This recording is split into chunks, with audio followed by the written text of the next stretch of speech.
બોલિવૂડની સૌથી ઐતિહાસિક ફિલ્મ લગાનના રિલીઝને આગામી 15 જૂને 25 વર્ષ એટલે કે સિલ્વર જુબિલી પૂર્ણ થઈ રહી છે। આ ખાસ અવસરે એક સ્પેશિયલ ગેટ ટુગેધરમાં ફિલ્મના ડાયરેક્ટર આશુતોષ ગુવારીકર અને આખી સ્ટારકાસ્ટ વર્ષો પછી એક જ છત નીચે ભાવુક મુલાકાત કરતી જોવા મળી હતી। વર્ષો પછી યોજાયેલી આ મુલાકાતમાં પોલ બ્લેકથોર્ન, રાજેન્દ્રનાથ ઝુત્શી, આદિત્ય લાખિયા, યશપાલ શર્મા અને દયાશંકર પાંડે જેવા કલાકારો હાજર રહ્યા હતા।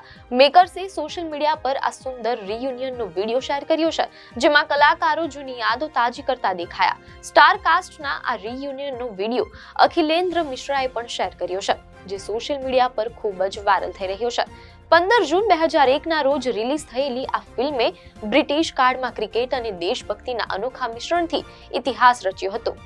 લગાન ફિલ્મે 74માં ઓસ્કાર એવોર્ડ્સમાં નોમિનેશન મેળવીને વૈશ્વિક સ્તરે ભારતનું નામ રોશન કર્યું હતું। સાથે જ AR રહેમાનનું યાદગાર સંગીત અને મિતવા જેવા સદાબહાર ગીતો આજે 25 વર્ષ પછી પણ લોકોના દિલમાં વસેલા છે। આવી જ ન્યૂઝ અપડેટ માટે ધ લોકસત્તા પેજને ફોલો કરો।